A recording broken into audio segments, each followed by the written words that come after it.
What's up, guys? It's Coach Grant with First Down Training, and today we're going to be looking at some of the best route running from NFL Week 2 of the 2021 season. We're going to be looking at different clips here from A.J. Green. We're going to be taking a look at some clips from Terry McLaurin, and then JaMarr Chase. We're going to be breaking down one of the best routes yesterday ran by him. So I hope this video gives you guys some value, and it teaches you a few new things about route running and how you guys can improve your game as a wide receiver. But also, fellas, if you're a wide receiver and you want to improve your route running, you want to improve your press releases, you want to take your game to that next level, check out that very first link in the description below for our route running Bible. What you'll get access to is a 2-week-long on-field wide receiver training schedule on how you guys can improve your route running in 10 days. So we give you all the drills mapped out into a specific schedule for you with sets, repetitions, names of the drills that you guys can do to improve your route running. And we will include a 48-minute long video on 20 press releases, when to use each release against a specific defensive look, and drills to work on it. So for our route running Bible, check out that very first link in the description below. Let's get started. So first route is from A.J. Green. I love this release because it just shows how when you attack a DB's leverage, you can create a lot of space for yourself and be able to make a play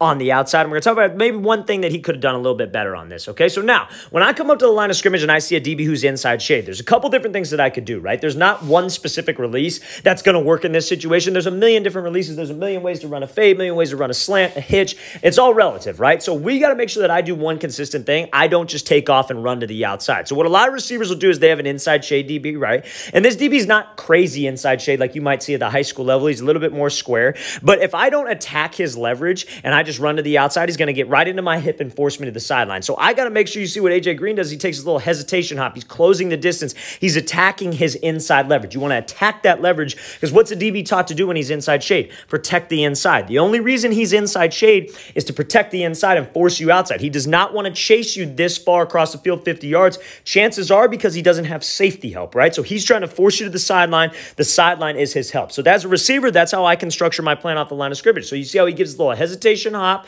then hits him with this 1-2 to the inside. We see we get this DB to stop his feet because his goal is to protect the inside shade. Maybe a couple times, maybe if I run a drag, maybe I'm a big slant heavy team, maybe I'm not even involved in the play, maybe it's like a sprint left and I just got to cross the field. Maybe a couple times as a receiver, I come at him and I hit him with this hesitation and then I just go and I cross his face. I make it look similar. But if I could just get this DB to settle to the inside, especially being on the top of the numbers like Green was, I got a lot of space to the outside where I could go accelerate and I could go make a play, right? So if I could get this DB to move off that platform by attacking his leverage, I can get a lot of separation. Now, one thing I think Green could have done a little bit better here is keep his head down a little bit longer. I'm not sure exactly what this situation was on this play because maybe it's like a 3rd and short situation where Murray's getting the ball up quick. Maybe it's a quick game play, so maybe he can't keep his head down for that long. But if this is a situation, fellas, where it's like a 4 vertical concept fade, you got to make sure that you keep your head down because as soon as you start to look back for that ball, you start to slow down and this DB is able to make a play. We have to trust that our quarterback is going to put this thing with some air, put it on a spot, and I'm going to keep my head down and accelerate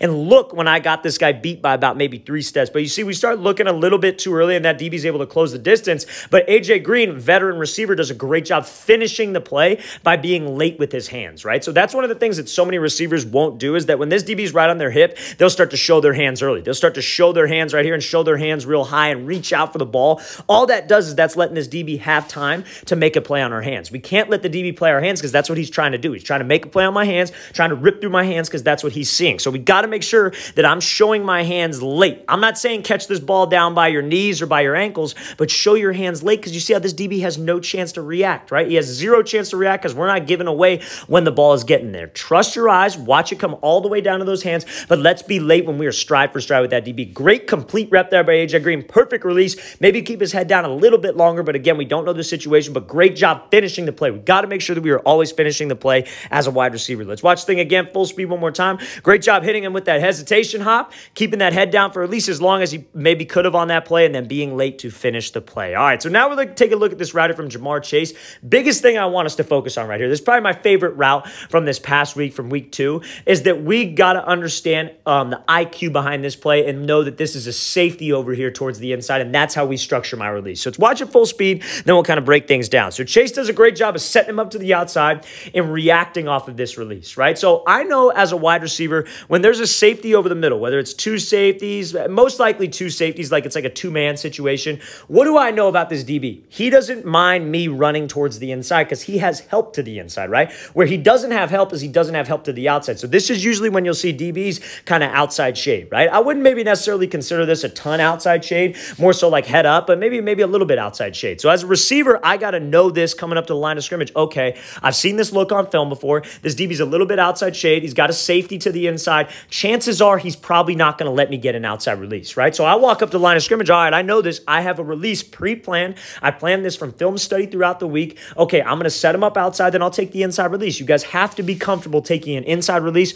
or an outside release on any given route. The only routes that might be a little bit tough are like a comeback or a curl, right? Comeback, you kind of have to take an outside release sometimes. But if you take an inside release, again, I'm not saying it's not possible to run the route, but you got to make sure that you're comfortable with it. So Chase does a great job of actually moving him off the platform. You see, he starts probably 3 yards from the 40-yard line, and he ends up making this cut off of this 3-step release at the 40. That's what we call moving this DB. That's what we call attacking this DB and threatening him vertical. If you're a wide receiver and you come back and you're just doing all this dancing like laterally, this DB is just going to shuffle with you laterally. That's not going to get him to move off the platform. To get him to open up his gate and to get him to commit to the fade, I actually have to threaten him on this angle. I actually have to take him off that platform to be able to get some space. Now, again, we see it. DB overcommits to the outside because his job is to force me inside towards his safety help. That's fine. As a wide receiver, all I got to do is just react off of that. Sometimes releases are all about reacting. React off of what the DB does. If we want to take an inside release and that DB shoots way inside, fine by me. Let's take the outside release. Let's get back up to the top of the route. So that's exactly what Chase does.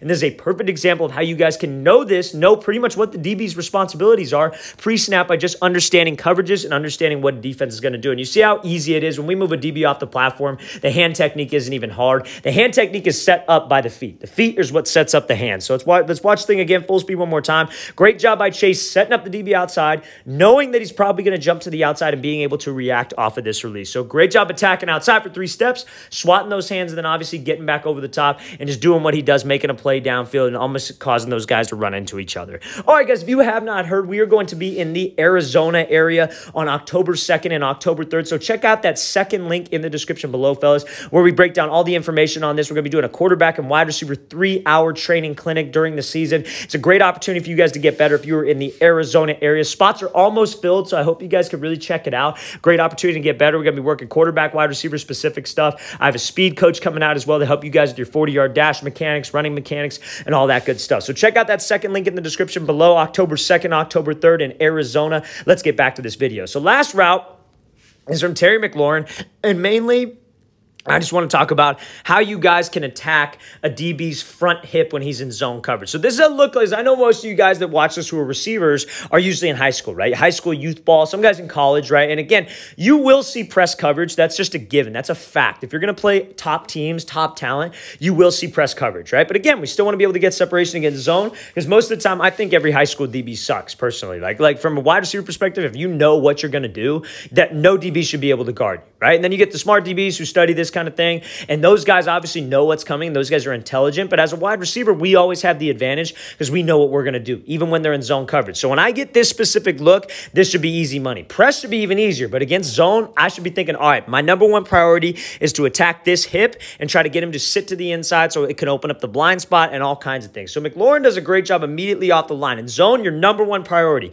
closing the distance, right? Now, if this DB doesn't want any part of it and he's bailing out of there, that's fine. You just got to break where the route requires you to break at. But the number one thing is I'm trying to, quote unquote, step on his toes and attack that front hip. I'm trying to make him uncomfortable. I'm trying to make him think that, oh, this guy's just going to run right by me. Because in zone, what's he taught not to do, especially if it's like cover 3, cover 4, whatever it is? Don't get beat behind you, right? Keep everything in front of you. Keep everything here to where you could see it and make a break on it. We got flat defenders underneath. They're going to have to beat us with a scheme, right? So when he comes off here, he does a great job of attacking the hip. Make this guy uncomfortable. Make him move off that platform. So now he's going to be running this kind of blaze out off of this like post stem, right? So when we break to the post, it's so important that I have speed to the post, right? Because again, he's in zone and he's pretty much going off a feel. He's not like backpedaling. He's not square to us. He's not watching my hips. He's kind of going off that speed we have off the corner of my eye. So if I break and I'm running a double move like a post corner, if I'm running like an out and up, if I'm running like a sluggo, that first initial break right there, like that first part of it, I got to have speed. I got to have explosion because I'm trying to force him to overreact.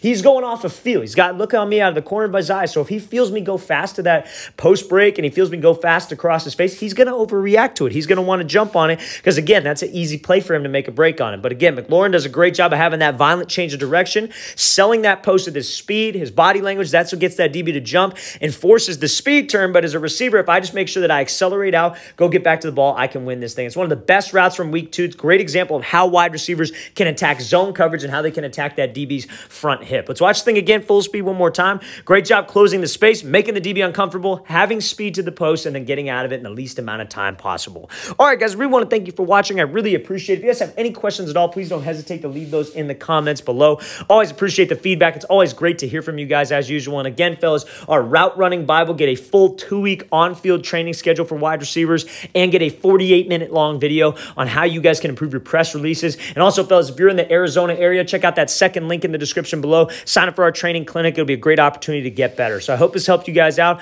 I'll see you guys next time.